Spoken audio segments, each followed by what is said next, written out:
Okay, so as I said, that this colon operator is basically, you can use this colon operator to access all the elements in an array.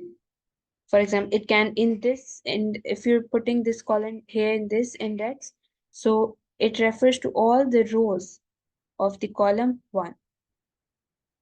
So our task is to create a column vector named density that contains all the elements in the second column of the matrix named data. So our variable is density, and we have to write the variable name and then colon comma 2. So it will access to all the elements. Sorry.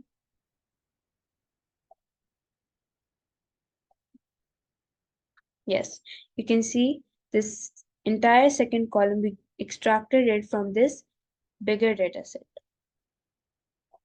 Okay. Our second task is to create a variable volumes, and that contains the last 2 columns of data.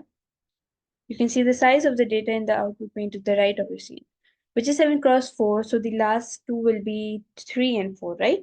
So volumes is equal to data, and this task is related to using the colon operator to specify the range. So we're asked, and we have to access all the matrices. So we will put colon, comma, 3, comma, 4. This basically shows,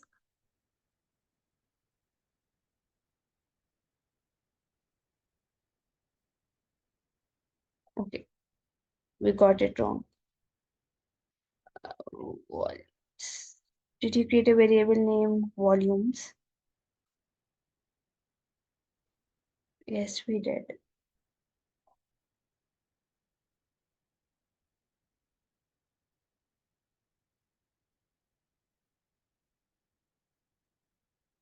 Index in position 3 exceeds array bounds. Index must not exceed 1. Okay.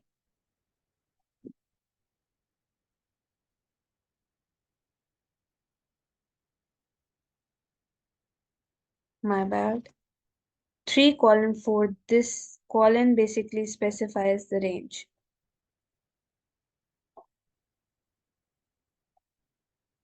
You don't have to put the comma, just put colon. So it shows the range from 3 to 4 column, and this colon helps us to access all the elements in the dataset.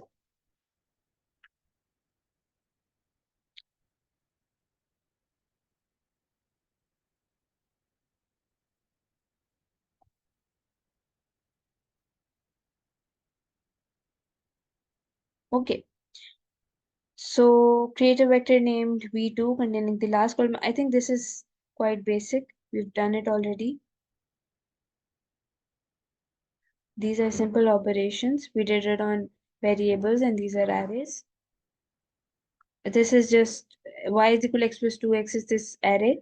Okay, so if you're adding anything to an array, so that particular thing will be added element wise. This 2 will be added to this 1 and 2 and 3 individually. This should be kept in mind. These are some calculations.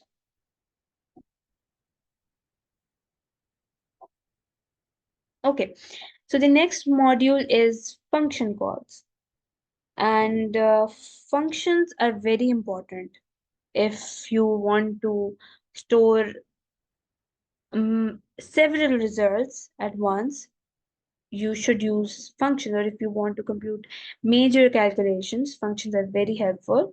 So this module is basically helpful in order to explore the MATLAB's built-in functions, and we can also get multiple outputs from a single function.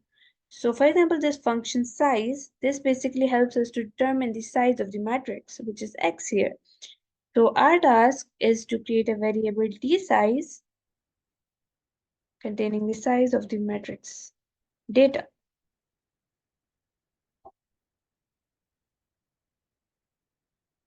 which is 7.4, you can see here. Task 2 is also related to size. Okay, max function is used in order to find the maximum value of your maximum value from the of all the elements in an array.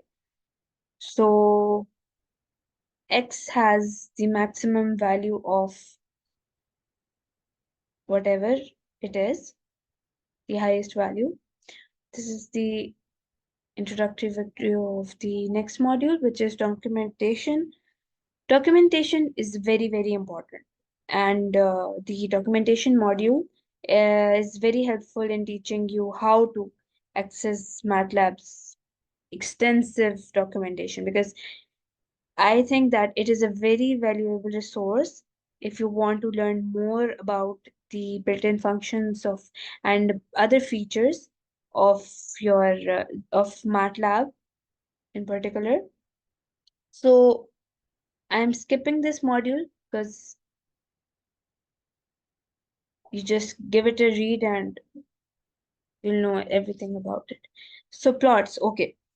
A very important thing, I feel like that data visualization is the most important part if you're experimenting and you're doing research. So this module specifically covers how to visualize data using MATLAB's plotting functions.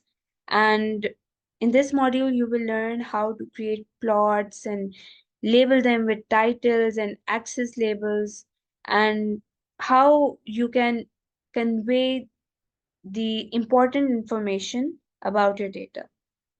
So here we have the simplest command, which is plot x comma y. If you want to plot, in our case, we have this variable sample, which has this data set. Sample is a variable. So we have to plot this sample on the x-axis. We will write the x-axis first, and mass1, which is also variable with a lot of numbers, and we will plot it. And within few seconds, you'll get the plot of sample versus mass1.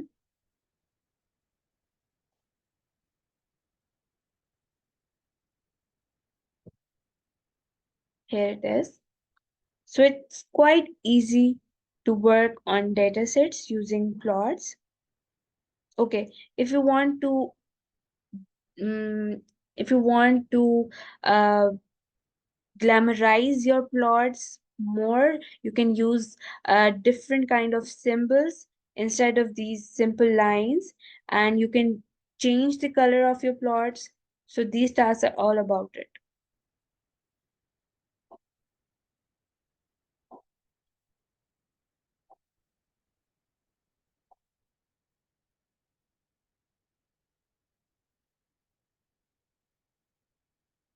You can also add labels to the plots. For example, if you want to add any title, so you can use this command title and just add the title of your plot in this quotation marks, and you'll get that.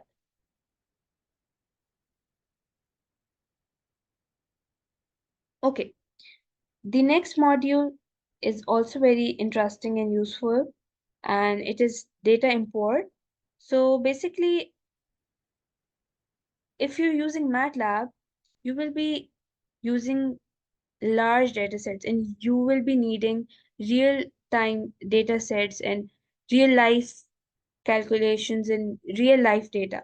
So for that, you have to import files, external files into MATLAB. You have to bring data from external files, such as CSV or Excel files. So this is an essential skill for working with real world data sets and conducting data analysis. So you just have, this is very easy. You just have to write load and your data file, we did it. And now if we have to extract a variable from a table, you can use dot notation. For example, our task is to assign the contents of elements dot density to a column vector D. So D is equal to,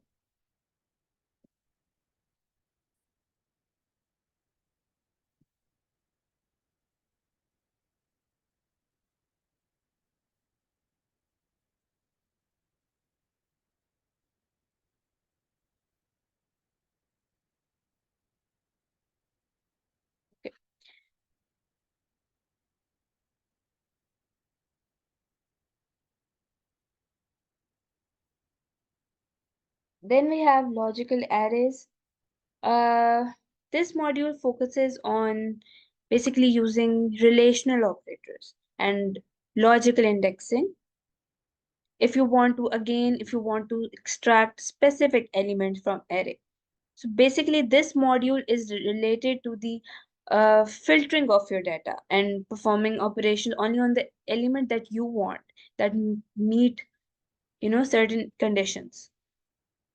So our task is to these are the relational operators, and our task is test if pi is less than 4 by using the relational operator this assign the output to a variable named x. So oh, x is equal to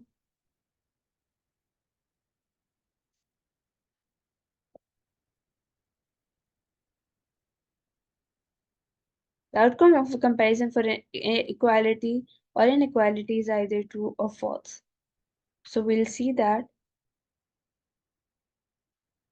okay, x is equal to logical 1 and 1 shows true. So yes, the value of pi is less than 4. You can do that with the same with any matrix.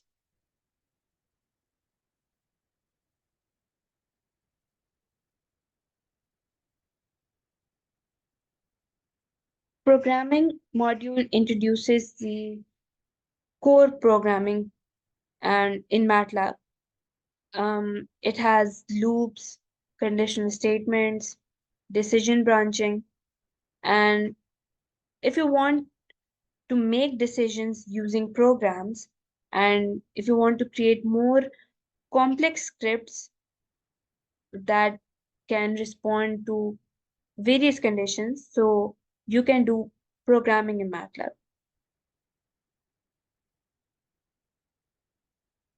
Our task 1 is modify the script so that the plotting code on lines 5 to 8, which means this and this, execute only if do plot is 1. So our script is that plot density. The title of the plot is this, x tick labels element, and y label is density. This is y label, which is density. Okay. So we have to modify this script so that the plotting codes on lines 5 to 8 execute only do plot is 1. So plot density, okay. Now I will perform this task using conditional element of if and else. I will be using if, and if do plot is equal to 1, then I will plot this density. Okay, I should write this above this. And in the end, I will write end.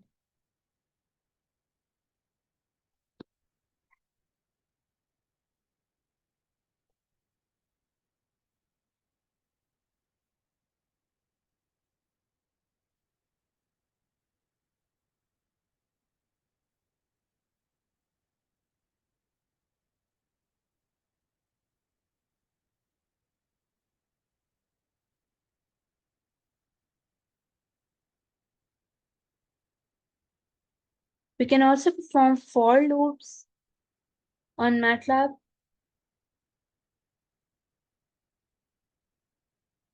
Wrap the code on line 4 to 5 of the live script in a for loop so that the code executes 10 times. Okay, so the syntax for is that for, and this C is your counter, is equal to 1 colon 3. So this counter will be from 1, 2, and 3. So it will run 3 times, and then we will be displaying C.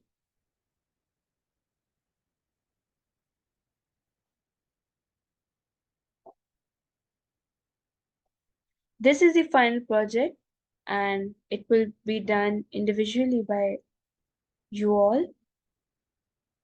And this final project is basically, it brings everything together.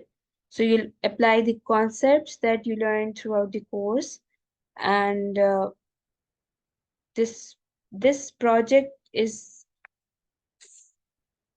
basically about the stellar motion to comparing the stellar spectra. You know about it when you dig into it. So this was all about this course, and in the end you'll get the conclusion, which module which basically wraps up the course, and it gives you the additional resources as well, and also a feedback survey. And in the end, when you finish this course, you'll get a certificate uh, to showcase your new MATLAB skills. So this was a brief overview of the modules in the MATLAB Onramp course, and all of you will agree that each module it basically builds on the last to give you a strong foundation in MATLAB. So best of luck. This is it from my side.